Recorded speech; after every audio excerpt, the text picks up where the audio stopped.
नमस्कार. मी वैद्य अंकुर रविकांत देशपांडे आजच्या आपल्या मानस रसायन भाग 1 या फेसबुक लाईव्हमध्ये आपणा सर्वांचं स्वागत करतो. आज असलेल्या बुद्ध जयंतीनिमित्त सर्वांना विशेष शुभेच्छा. गौतम बुद्ध असं म्हणतात की तुमचा शत्रू जितकी इजा करत नाही तितकी इजा हे तुमचे नकारात्मक विचार तुम्हाला करत असतात. अशा नकारात्मक विचारांच्या मध्ये नक्की काय असतं आणि मानस रसायनाची आवश्यकता आपल्याला का आहे याच्यासाठी आपण आजचा पहिला भाग आयोजित केलेला आहे. लॅन्सेट ह्या जागतिक स्तरावरती नामांकित अशा मेडिकल जर्नलची लॅन्सेट सायकेट्री अशी एक वेबसाईट आहे. सदर वेबसाईटमध्ये the burden of mental disorders across the states of India या नावाचा एक शोधनिबंध प्रकाशित झालेला आहे. त्या शोधनिबंधामध्ये लॅन्सेट असं म्हणते, mental disorders are among the leading causes of non fatal disease burden in India. या वाक्यामधला नॉन फॅटल हा भाग अत्यंत महत्त्वाचा आहे. सर्वसाधारणपणे आपल्याला भीती कशाची असते की ज्याच्यामुळे आपल्याला मृत्यू येतो अशा आजारांची किंवा कारणांची आपल्याला भीती असते. हृदयरोग, कर्करोग किंवा पॅरालिसिसच्या काही अवस्था, अपघात अशा काही आजारांची आपल्याला खूप भीती असते, कारण या आजारांच्यामुळं माणसाचा मृत्यू होऊ शकतो. परंतु मानसिक आजारांची आपल्याला भीती असत नाही, कारण त्याच्यातून मृत्यूचं प्रमाण हे अत्यल्प असतं. तसं बघायला गेलं तर मानसिक आजार हे आपल्या उंबरठ्यापर्यंत येऊन थांबलेले आहेत, परंतु त्याचं महत्त्व हे आपल्याला कळत नाही. लॅन्सेटच्या रिपोर्टमध्ये असं म्हटलेलं आहे की 1990 ते 2017 अशा प्रदीर्घ कालावधीमध्ये त्यांनी एक सर्व्हे कंडक्ट केला आणि त्याच्यामध्ये त्यांना असे निष्कर्ष आढळले की 2017मध्ये 197.3 मिलियन या मेंटल डिसऑर्डर्सच्या केसेस भारतामध्ये रेकॉर्डेड आहेत. त्याचं अजून थोडंसं विश्लेषण केलं तर 45.7 मिलियन केसेस या डिप्रेसिव्ह डिसऑर्डर्सच्या आहेत. 44.9 मिलियन केसेस या अँझायटी डिसऑर्डर्सच्या आहेत. आणि इतर जे काही प्रॉब्लेम्स त्यांनी सांगितलेले आहेत त्याच्यामध्ये idiopathic developmental intellectual disability, schizophrenia, bipolar disorders, conduct disorders, eating disorders अशा त्यांनी डिसऑर्डर्सचं पुढं अजून त्याच्यावरती भाष्य केलेलं आहे.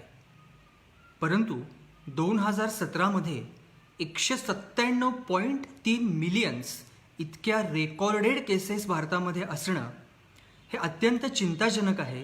कारण मेंटल डिसऑर्डर्स किंवा मानसिक अस्वास्थ्याची अडचण अशी असते की तिथं रेकॉर्डेड केसेस या खूप कमी प्रमाणामध्ये असतात. ह्याचंच जर का विश्लेषण आपण केलं तर 7 पैकी 1 माणूस हा मेंटल डिसऑर्डर्सनी ग्रासलेला आहे. महाराष्ट्राचा विचार जर का केला तर साधारण 1 लाखाच्या मागं 3500 हे डिप्रेशन आणि अँझायटी डिसऑर्डर्सचे रुग्ण आहेत.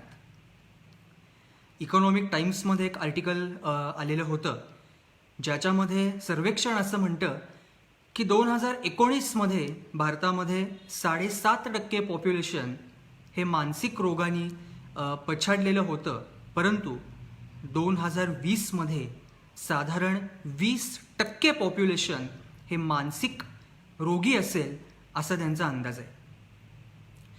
ह्या सगळ्या आकड्यांच्यावरून तुम्हाला कळलं असेल की मानस रोग किंवा मानस विकार हे आपण जितक्या लाईटली घेतो तितक्या लाईटली घेण्याचा हा विषय नाही.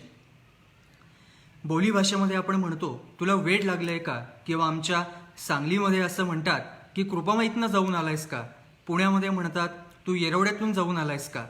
अशा अनेक पद्धतीनं मानसिक आजारांची आणि मानसिक अस्वास्थ्याची खिल्ली उडवण्याची पद्धत ही आपल्याकडे आहे.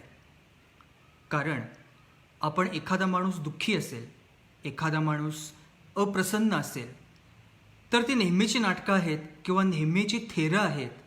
ती जर का बाई असेल तर भरल्या घरामध्ये तोंड वाकडं करून बसायला काय धाड भरती, इथपासून ते सुटकीच आहे मेली इथंपर्यंत अशी अनेक लेबल लावून मानसिक अस्वास्थ्यता ही दडपली जाते. पण मुळामध्ये एखादा माणूस मानसिक स्वास्थ्य आहे का अस्वास्थ्य आहे हे ओळखायचं कसं? त्याचे काही पॅरामीटर्स आहेत. त्याच्यापैकी एक 8-9 गोष्टी मी तुम्हाला सांगतो. सतत एखाद्या गोष्टीची काळजी करत राहणं, डिप्रेस्ड असणं, भावनिक वेग जे असतात त्याचं धारण करता न येणं, म्हणजे पटकन चिडणं, पटकन रडणं, पटकन हसणं असे भाग, झोपेच्या तक्रारी असणं, अजिबात झोप न लागणं, अस्वस्थ झोप असणं, खोलीमध्ये काहीतरी खडबड झाली तर लगेच जाग येणं, अशा झोपेच्या अनेक तक्रारी, वजन झपाट्यानं कमी होणं. 3 इडियट्सच्या वेळेला जो आय क्विट सिंड्रोम आलेला होता की कोणत्याही गोष्टींच्या मधून पटकन काढता पाय घेणं आणि ती गोष्ट सोडून देणं. त्यानंतर सबस्टन्स ॲब्यूज नावाचा एक भाग आहे की ज्याच्यामध्ये माणूस दारू असेल, सिगारेट असेल, ड्रग्स असतील किंवा अन्य काही गोष्टी असेल त्याच्यामध्ये युफोरिया शोधून काही प्रसंगी आनंदी राहायचा माणूस प्रयत्न करत असतो. गिल्टी वाटणं, म्हणजे आपण काहीतरी चुकलेलो आहोत किंवा आपण उपयोगशून्य आहोत अशा भावनेमध्ये काही माणसंही सतत फिरत असतात. त्यांच्या वागण्यामध्ये बदल झालेले असतात. अशा काही घटनांच्या वरून किंवा अशा काही पॅरामीटर्सच्या वरून आपण इतकं अनुमान तरी निश्चित करू शकतो की ऑल इज नॉट वेल. समोरच्या माणसाच्या बाबत जे काही चाललेलं आहे ते 100% बरोबर तरी नक्कीच चाललेलं नाही आहे. काहीतरी त्या माणसाला अडचण आहे, कुठेतरी तो माणूस दुखावलेला गेलेला आहे आणि कुठंतरी त्या माणसाचं मानसिक स्वास्थ्य हे खालावलेलं आहे. पण एखादा माणूस जर का फक्त दुःखी असता, एखादा माणूस फक्त कष्टी असता, एखादा माणूस उदास असता, तरीही आपण नॉन फॅटल या कॅटेगरीमध्ये मानसिक रोग असल्यामुळे आपण सोडून दिले असते. पण मानसिक अस्वास्थ्यतेचा शरीरावरती डिरेक्ट परिणाम होतो. त्याच्यामुळं हा विषय गांभीर्याने घेण्यासारखा आहे. पुअर इमोशनल हेल्थ म्हणजे मानसिक स्वास्थ्य जर का उत्तम नसेल तर कोणते आजार होऊ शकतात याची आधुनिक वैद्यकानं एक यादी दिली आहे. त्यात ते असं म्हणतात, back pain, change in appetite, chest pain, constipation or diarrhoea, dry mouth, extreme tiredness, general aches or pain, म्हणजे माझं काहीतरी दुखतंय, मला कसं तरीच होतंय, मला अस्वस्थ वाटतंय इत्यादी, हेडेक, डोकं दुखणं, high blood pressure, insomnia, palpitation, sexual problems, upset stomach आणि sudden growth or loss in the weight. म्हणजे मानसिक स्वास्थ्य जर का तुम्हाला नसेल तर ह्या गोष्टी तुमच्या शरीरामध्ये होऊ शकतात असं आधुनिक वैद्यक सांगतं. मग आता तुम्हाला प्रश्न पडेल की हा जो शोध आहे तो आधुनिक वैद्यकांनीच लावलेला आहे का? आयुर्वेद या बाबतीमध्ये पूर्णपणे अनभिज्ञ होता का? किंवा मानस रोग हे आयुर्वेदामध्ये नव्हतेच का? असे अनेक प्रश्न तुमच्या मनामध्ये सहजतेने येऊ शकतात. आचार्य सुश्रुत यांनी व्याधींचे प्रकार हे मुळातच 4 सांगितलेले आहेत. पहिला प्रकार आगंतुक, दुसरा शारीरिक, तिसरा मानसिक, मी परत रिपीट करतो, तिसरा मानसिक आणि चौथा स्वाभाविक. म्हणजे आयुर्वेदाला मानस रोग असतात आणि मनालाही रोग होऊ शकतात याची पूर्णपणे कल्पना आयुर्वेदाला होती. आता हे मानस रोग कशामुळे होतात याच्यावरती आचार्य सुश्रुत भाष्य करताना असं म्हणतात, क्रोध, शोक, भय, हर्ष, विषाद, ईर्ष्या, मनोदैन्य, मात्सर्य, काम, लोभ, ईर्ष्या, द्वेष आणि याच्या भेदाने, म्हणजे हे वरचे जे काही ढोबळ मुद्दे सांगितलेले आहेत त्याच्यामध्येही काही भेद आहेत ह्याचं ज्ञान आयुर्वेदाला होतं. तर याच्या भेदाने मानसिक व्याधी निर्माण होतात आणि तयार झालेले अनेक मानसिक व्याधी किंवा मानसिक हेतू हे शारीरिक व्याधीला कारणीभूत असतात याचं आयुर्वेदाला स्पष्टपणे ज्ञान होतं. म्हणूनच स्वास्थ्याची व्याख्या सांगताना किंवा स्वास्थ्याची संकल्पना सांगत असताना आयुर्वेद हा शरीर, मन आणि आत्मा या तिन्ही गोष्टी प्रसन्न असल्या पाहिजेत असं प्रिसाइजली सांगतो. त्याचं कारण हेच आहे. आता आम्ही असं म्हणतो की आयुर्वेदामध्ये तुम्ही दोष ऐकता, धातू ऐकता. तर एखाद्या माणसाचं मानसिक अस्वास्थ्य असेल किंवा दोष धातूंच्या परिणामांचा मानसिक स्वास्थ्यावरती परिणाम काय होतो याच्यावरती थोडंसं मी भाष्य करतो. वातवृद्धी ज्या वेळेला असते त्यावेळी निद्रानाश असं लक्षण आयुर्वेदात सांगितलेलं आहे आणि प्रलाप हे दुसरं लक्षण सांगितलेलं आहे.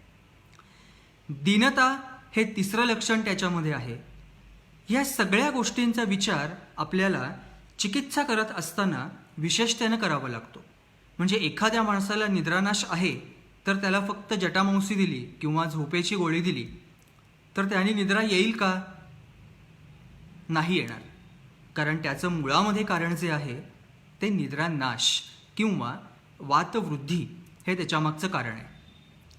ज्या वेळेला वात क्षीण होतो म्हणजे वातदोष शरीरामधला कमी होतो अशा वेळेला संज्ञा मोह असं लक्षण सांगितलेलं आहे. म्हणजे मनाचे आणि बुद्धीचे व्यापार मंदावतात. म्हणजे आपण मित्रांच्या मध्ये म्हणतो अरे मंद झालायस का तू किंवा तू मंद आहेस, तर त्याच्यामध्ये हा जो संज्ञा मोह हा जो भाग आहे त्याचा विचार आपण घेतला पाहिजे. पित्त शरीरामधलं ज्या वेळेला वाढतं त्यावेळी अल्पनिद्रा म्हणजे माणसाला झोप ही अतिशय असत नाही असं शास्त्र सांगतं. प्राकृत कफ याचं मुळातच कार्य आहे क्षमाशीलता आणि स्थैर्य. म्हणजे ज्या लोकांचा कफ चांगला असतो, ज्या लोकांच्यामधील प्राकृत कफ चांगला असतो अशी माणसं ही मुळातच क्षमाशील असतात आणि त्यांच्यामध्ये विचारामध्ये एक प्रकारचं स्थैर्य असतं. पण हाच कफाचा जर का क्षय झाला म्हणजे आत्ता सध्या जे विविध प्रकारचे डाएट्स इंटरनेटवरती ट्रेंडिंग असतात आणि लोक ब्लाइंडली फॉलो करतात त्याच्यामध्ये शरीरातला कफ कमी होतो आणि त्याच्यामुळं भ्रम हे लक्षण आपल्याला बऱ्यापैकी दिसून येतं आणि लोक जी इम्पेशंट झालेली आहेत, इनटॉलरंट झालेली आहेत किंवा असहिष्णू झालेली आहेत त्याचंही उत्तर ह्याच भागामध्ये आहे. आयुर्वेदाने जसे धातू सांगितलेले आहेत तशा प्रत्येक धातूच्या सारता देखील सांगितलेल्या आहेत. म्हणजे एखाद्या धातूचं कार्य काय, तो धातू जर का वाढला किंवा कमी झाला तर शरीरामध्ये काय होऊ शकतं याबाबत आयुर्वेदाने भाष्य केलेलं आहे. रससार जी व्यक्ती असते म्हणजे आता जिथे सार म्हणजे ज्या व्यक्तीमध्ये तो धातू उत्तम प्रमाणामध्ये आहे असं समजून घ्यावं.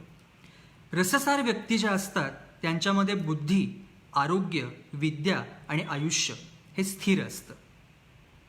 रक्तसार लोक जे असतात ते अतिशय मेधावी असतात. म्हणजे ज्याला आपण शार्प माइंडेड असं जे म्हणतो ते रक्तसार व्यक्ती असतात. मांससार म्हणजे ज्या लोकांच्या अंगामध्ये मांस चांगला आहे अशी लोक शांत, क्षमाशील, धैर्यवान, सरळ मार्गी आणि विद्वान असतात.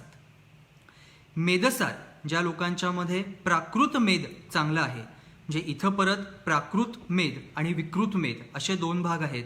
सगळ्याच मेद वाईट नसतो. जे लोकांना जो फॅट लॉस किंवा मेद म्हणजे वाईट, आम्ही डाएट घेत असताना हाय प्रोटीन, लो कार्ब, अमुक अमुक घेतो असे अनेक आपल्याला विद्वान आजूबाजूला भेटतात. पण मेद म्हटलं की त्या लोकांना भीती वाटते. तर इथं आपल्याला प्राकृत मेद अशी गोष्ट आपल्याला समजून घ्यायला पाहिजे. तर जे लोक मेदसार असतात ते गोड बोलणारी आणि कोणालाही न दुखावणारी असतात. जे लोक अस्थिसार असतात ती लोक स्थिर असतात, तापसी असतात. मज्जासार व्यक्तींच्यामध्ये प्रीती हा एक महत्त्वाचा गुण त्याच्यामध्ये दिसतो आणि शुक्रसार या व्यक्ती सुखी आणि समाधानी असतात. सारदांच्या विचाराप्रमाणे मानसिक स्वास्थ्य, अस्वास्थ्य याबद्दल संक्षेपामध्ये सध्या तरी इतकं पुरेसं आहे.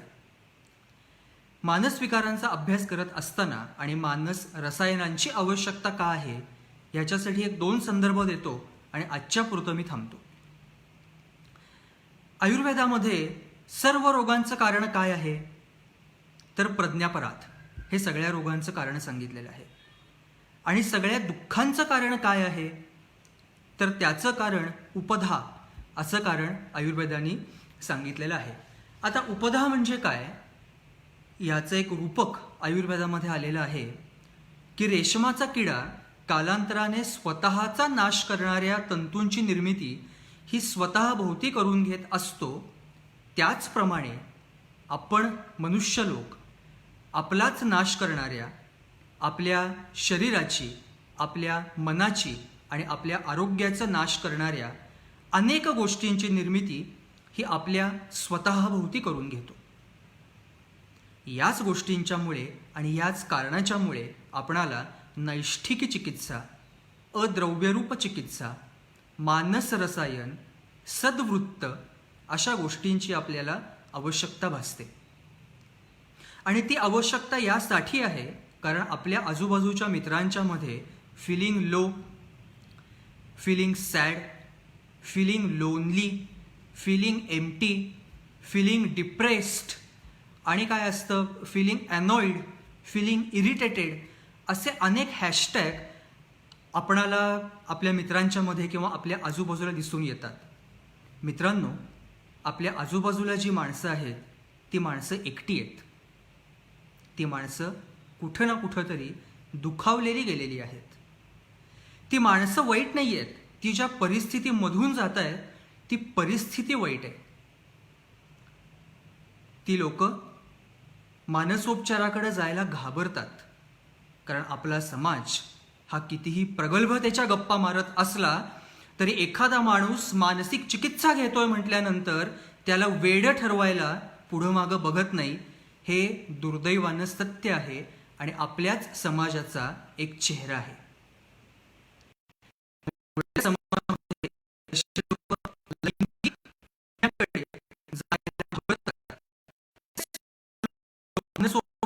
कडेही जायला घाबरतात कारण त्या ओपीडीच्या बाहेर कोणी बघितलं तर माझी इमेज काय होईल याची त्या लोकांना भीती वाटत असते. हे आपण त्या लोकांना देतो, हा न्यूनगंड आपण त्या लोकांना देतो. त्याचमुळं मानस रसायन हा एका फेसबुक लाईव्हमध्ये किंवा थोड्याशा लेक्चरमध्ये हा संपणारा विषय नाही आहे. इथं काही गोष्टी त्या रुग्णासाठीही आहेत आणि काही गोष्टी त्याच्या आजूबाजूंच्या लोकांसाठीही आहेत. कारण आपल्याला दुःखी मनाला आपल्याला सगळ्यांना मिळून वर काढायचं आहे. त्यामुळं आपली जबाबदारी ही खूप मोठी आहे. जाता जाता हल्ली लोकांना प्रत्येक लेखानंतर किंवा प्रत्येक व्याख्यानानंतर टिप्स लागतात की डॉक्टर हे सगळं झालं पण शेवटी तुम्हाला नक्की म्हणायचं काय होतं.